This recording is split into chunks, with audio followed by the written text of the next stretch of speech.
ইরানের সাথে হেরে গিয়ে লেবাননে ভয়ঙ্কর হামলা চালিয়েছে দখলদার ইসরায়েল। সো ভিউয়ার্স, ভিডিওটি শেষ পর্যন্ত দেখার অনুরোধ রইল।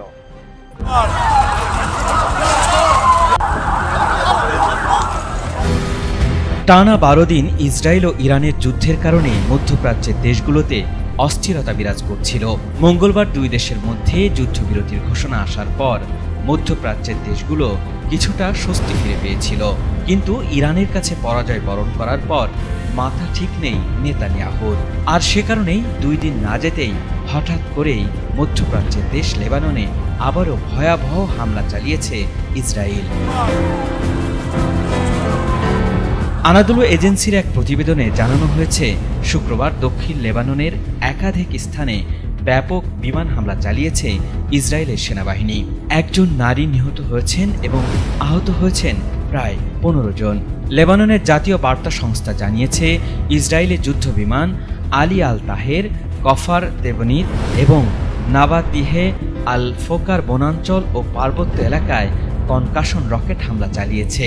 প্রথম দফা হামলার 10 মিনিটের মধ্যেই ইসরায়েলি বিমানগুলো একই এলাকায় আবারও বোমা বর্ষণ করেছে। ইসরায়েলি সেনাবাহিনী লেবাননে এই হামলার পর একটি বিবৃতি দিয়েছে। সেই বিবৃতিতে তারা দাবি করেছে, তারা দক্ষিণ লেবাননের মাউন্ট শফিকে হিজবুল্লাহর একটি স্থাপনায় হামলা চালিয়েছে। তাদের দাবি, হিজবুল্লাহ ওই ঘাঁটি পুনর্গঠনের চেষ্টা করছিল। তবে হিজবুল্লাহ এখনও এই হামলা বা ইসরায়েলি দাবি সম্পর্কে কোনো প্রতিক্রিয়া জানায়নি। ইসরায়েল 2023 সালের 8 অক্টোবর থেকে লেবাননে আক্রমণ শুরু করে। পরবর্তীতে এই হামলা 2024 সালের 23 সেপ্টেম্বর পূর্ণ মাত্রার যুদ্ধে রূপ নেয়। সরকারিভাবে প্রাপ্ত তথ্য অনুযায়ী এই সংঘাতে এখন পর্যন্ত 4000 জনেরও বেশি মানুষ নিহত হয়েছেন।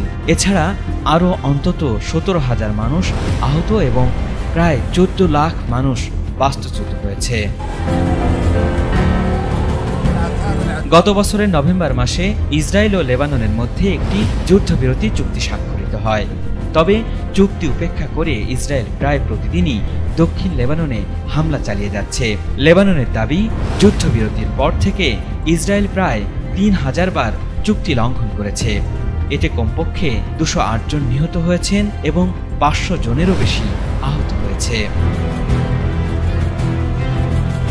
ইসরায়েল ও লেবাননের চুক্তি অনুযায়ী ইসরায়েলের দক্ষিণ লেবানন থেকে 26 জানুয়ারি 2025-এর মধ্যে পুরোপুরি সেনা প্রত্যাহার করার কথা ছিল তেল আবিবের, কিন্তু নেতানিয়াহুর অনীহার কারণে সময়সীমা 18 ফেব্রুয়ারি পর্যন্ত বাড়ানো হয়। সময় বাড়ানোর পরও নেতানিয়াহু তার কথা রাখেননি। নিজেদের আধিপত্য বজায় রাখতে এখনো পর্যন্ত দক্ষিণ লেবাননে 5টি সীমান্ত চৌকিতে সামরিক অবস্থান বজায় রেখেছে ইসরায়েল।